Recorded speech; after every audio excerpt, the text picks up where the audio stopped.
आज की एक और बड़ी खबर है जो अबूझ पहेली बन गई है।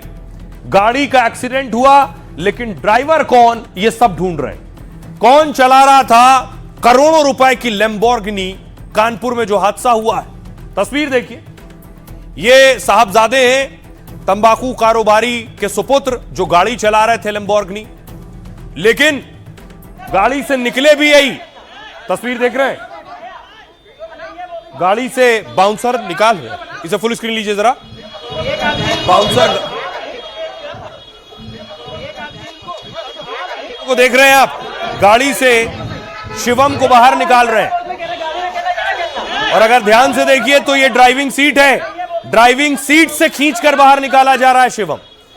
ये तस्वीर चीख चीख कर कह रही है कि गाड़ी शिवम ही चला रहा था।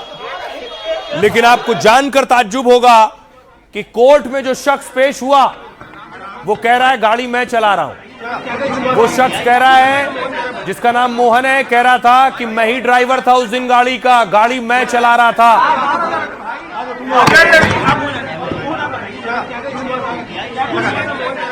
अब ड्राइवर को लेकर सब गोलमाल है कि आखिर गाड़ी कौन चला रहा था। ड्राइवर कहां से अचानक प्रकट हो गया जिस गाड़ी में कोई ड्राइवर नहीं था। अब एक शख्स आकर कह रहा है गाड़ी मैं चला रहा हूं, बाउंसर ने निकाला किसी और को था।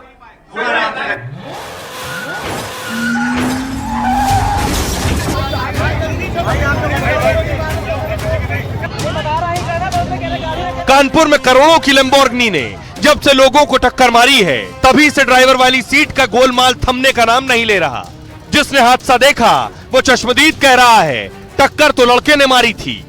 तो इतनी महंगी गाड़ी थी, तो महंगी गाड़ी भी कोई ऐसा वैसा ड्राइवर नहीं चला सकता है। ड्राइवर भी अच्छा ही होगा अगर कोई भी होगा तो। पुलिस कह रही है टक्कर मारने वाला तो कारोबारी का बेटा था। जब शिवम का नाम हमारी विवेचना में आने का मतलब है कि हम संतुष्ट हैं कि ड्राइवर शुभम है। लेकिन करोड़पति पिता ने दावा कर दिया गाड़ी तो हमारा ड्राइवर चला रहा था। सर गलत बोल रहे हैं, अगर कोई बोल रहा है तो गलत बोल रहा है, कोई भी बोल रहा है, पुलिस बोल रही है भी गलत बोल रही है। रईस पिता के बयान ने तो हादसे की पूरी कहानी बदल दी। कार की जिस ड्राइवर सीट से शिवम को सुरक्षा कर्मियों ने निकाला था, ड्राइवर ने उसी सीट पर दावा कर दिया। ड्राइवर कह रहा है गाड़ी तो मैं चला रहा था। तुम्हारे मालिक बगल में बैठे थे क्या? जी। क्या हो गया था उनको? दौड़ा पड़ गया सर। दौड़ा पड़ गया था। तुम्हें कैसे पता चला कि उनको दौड़ा पड़ा? एकदम से उनके हाथ पैर वगैरह कांपने लग गया और ये मेरी तरफ वो गिर गए थे, बेहोश होकर मेरे ऊपर गिर गए थे। हाँ। अब देखिए जरा, जिसने खबर सुनी है, जिसने तस्वीरें देखी हैं, उन्हें पता है गाड़ी कौन चला रहा था। लेकिन आज कोर्ट में क्या हुआ? कोर्ट में सब मौजूद थे सिवाय शिवम के। शिवम फरार है। एक ड्राइवर साहब पहुंचे। ड्राइवर साहब ने कहा आज लैम्बोर्गिनी के कथित ड्राइवर ने कोर्ट में सरेंडर कर दिया और कोर्ट में कहा कि शिवम की गाड़ी मैं चला रहा था। शिवम मिश्रा को तो उस समय दौरा पड़ गया था। उस वक्त मैं घबरा गया, मुझे कुछ समझ नहीं आया और उसी वक्त अचानक हादसा हो गया। शीशा तोड़ा, दरवाजा खोला गया तो मैं नीचे से निकल गया, ड्राइवर ने कहा, और मैं किनारे खड़ा हो गया जाकर, और बाउंसर्स आए, उन्होंने शिवम को निकाला।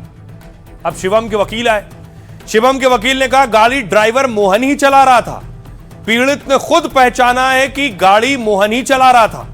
घायल मुकदमा दर्ज कराने वाले तौसीफ ने समझौता कर लिया है।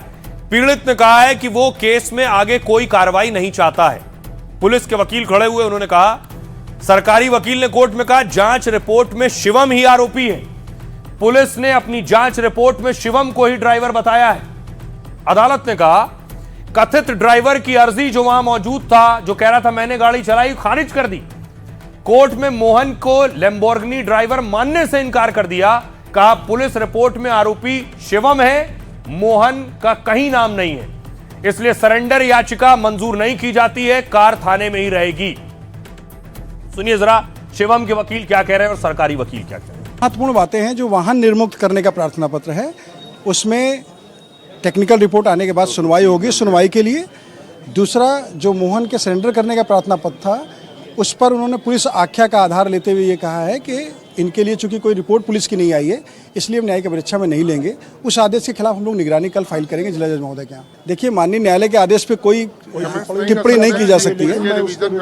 इसका हम लोग निगरानी फाइल करेंगे। जिन बिंदुओं में बात कहनी जिला जज महोदय क्या कहेंगे। न्यायालय ने जो रिपोर्ट तलब की थी, आख्या तलब की थी, वो आख्या माननीय न्यायालय में गालटोली पुलिस ने लगाई है और उसके तहत ये है कि वो व्यक्ति जो जिसने अपना नाम मोहन बताया है और यहाँ पे रिपोर्ट लगाई थी, प्रार्थना पत्र लगाया था, वो वांछित नहीं है और अभी तक प्रकाश में नहीं आया दौरान विवेचना। हम लोगों को जो गालटोली पुलिस से रिपोर्ट आई उसी को आर्गूमेंट करना होता है। जब वो वांछित ही नहीं है, प्रकाश में नहीं है, तो उसमें बहस से कोई अवसर ही, जब वो मुलजिम ही नहीं है तो उस विषय में कहना क्या है, वो मुलजिम ही नहीं है। इसलिए टेक्निकल मुआयना होने के बाद गाड़ी रिलीज होती है, टेक्निकल मुआयना होने दीजिए, इसके बाद जो उसमें आर्गूमेंट किया जाएगा।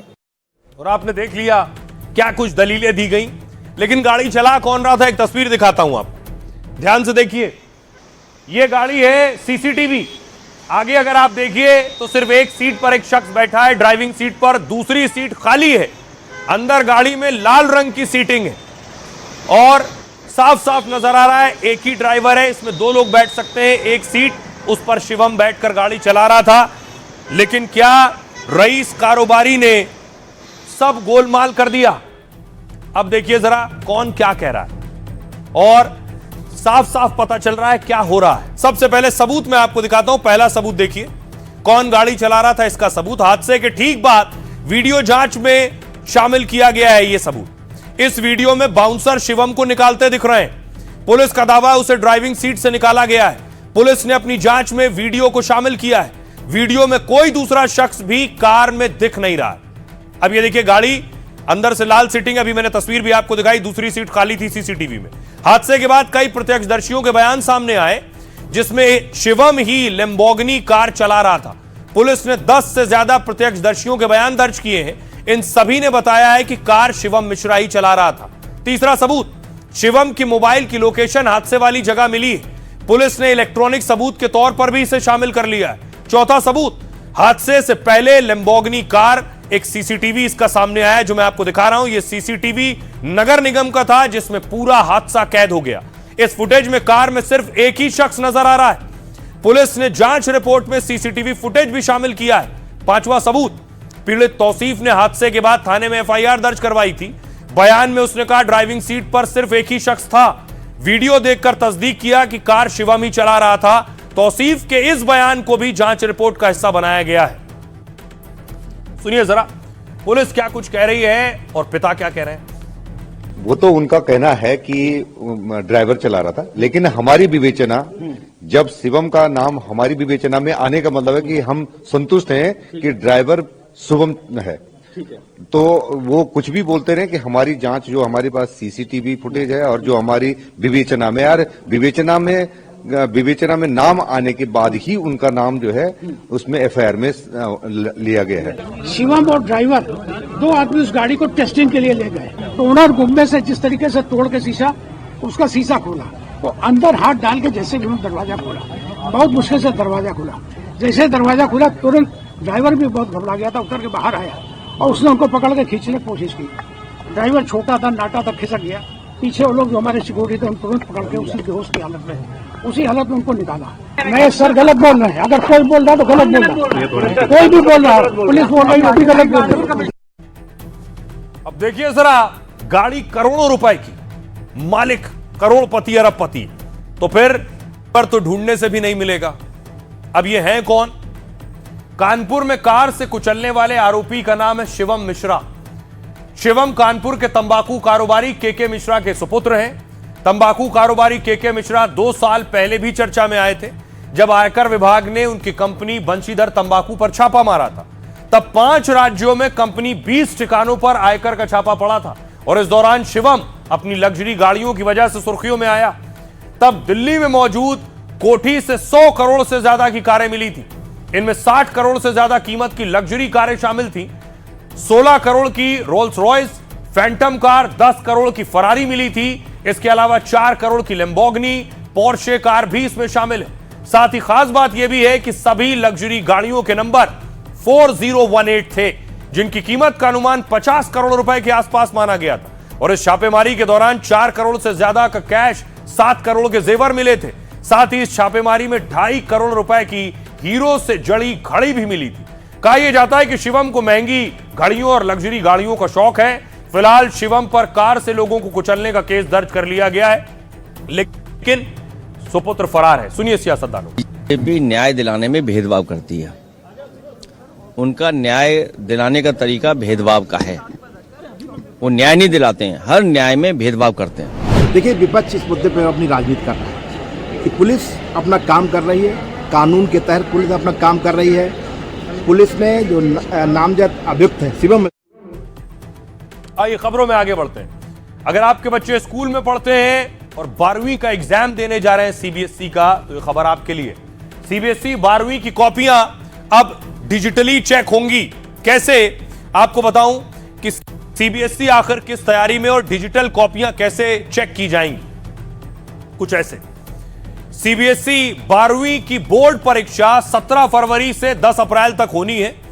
इन परीक्षाओं से पहले कॉपी की जांच पर बड़ा आदेश जारी हुआ है। इस बार सीबीएसई 12वीं की कॉपियां डिजिटल तरीके से जांच करवाएगी। इसके लिए परीक्षा केंद्र पर उत्तर पुस्तिका के सभी पन्ने स्कैन किए जाएंगे। पहले कॉपी हाथ से चेक होती थी, अब इन कॉपियों को स्कैन किया जाएगा, उन्हें कंप्यूटर सिस्टम पर अपलोड किया जाएगा। 1 करोड़ कॉपियों के लगभग 32 करोड़ पन्ने स्कैन करके अपलोड होंगे। जो परीक्षक है इन्हीं डिजिटल कॉपियों की जांच करके फिर नंबर देंगे। इससे मूल्यांकन तेज होगा, समय पर नतीजे घोषित हो सकेंगे, नतीजों में गलतियां खत्म होंगी, अंकों की गिनती ऑटोमेटिक हो जाएगी। 32,000 स्कूलों को निर्देश जारी हुए हैं कि इसे लेकर तैयारी पूरी करें। सीबीएसई से जुड़े स्कूलों में काम करने वाले शिक्षकों को ट्रेनिंग भी दी जाएगी। डिजिटल चेकिंग के लिए स्कूल में कंप्यूटर लैब अनिवार्य है। किसी भी समस्या के समाधान के लिए कॉल सेंटर बनाए जा रहे हैं और सीबीएसई बोर्ड की तरफ से निर्देशात्मक वीडियो भी जारी किए जा रहे हैं। नियम सिर्फ 12वीं के लिए है। 12वीं की 10वीं की कॉपियां पहले की तरह ही जांची जाएंगी। फिलहाल सीबीएसई 12वीं की कॉपियों की डिजिटल जांच की तैयारी शुरू कर चुकी है। आइए अब बारी है लाइफ का फंडा की। जिसके पास सब्र और शालीनता होती है वो न सिर्फ सबका भरोसा जीतता है बल्कि जिंदगी की बड़ी बड़ी चुनौतियों पर भी विजय पा लेता है। भारत के सबसे भरोसेमंद बल्लेबाज और कोच राहुल द्रविड़ इसकी एक बहुत बड़ी मिसाल है। क्रिकेट में सबसे ज्यादा रन का रिकॉर्ड भले ही सचिन तेंदुलकर के नाम हो, लेकिन सबसे ज्यादा गेंदें खेलने और पिच पर टिके रहने का रिकॉर्ड राहुल द्रविड़ के नाम है, क्योंकि द्रविड़ के अंदर कमाल का धैर्य और पेशेंस है। शोएब अख्तर जैसे तेज गेंदबाज कहते हैं हम 150 किलोमीटर की रफ्तार से गेंद फेंकते हैं, पर द्रविड़ बड़ी सहजता से उसे डिफेंस कर देते हैं।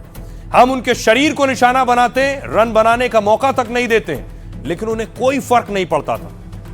उनमें ऐसा धैर्य था कि वो गेंदबाजों और विरोधियों को ही थका देते थे और मानो गारंटी देते थे जब तक मैं हूं भारत न झुकेगा और न हारेगा। इसलिए उन्हें द वॉल और मिस्टर भरोसेमंद कहा गया। हर भारतीय क्रिकेटर की तरह उनका सपना भी वर्ल्ड कप जीतना था। खिलाड़ी के रूप में वो विश्व चैंपियन नहीं बन सके तो टीम इंडिया के कोच बने।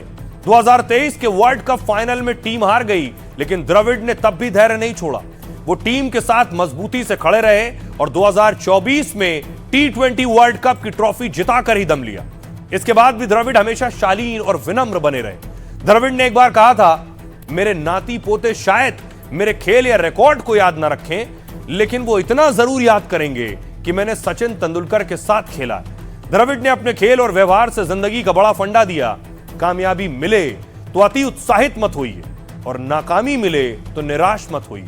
सब्र रखिए, आपकी मेहनत आपकी तकदीर बदल सकती है। तो जहां से जो अच्छा हासिल हो उसे अपनाएं, अपनी जिंदगी में उतारें। अपना और अपनों का बहुत बहुत ख्याल रखिए। रुक रहे हैं एक ब्रेक के लिए।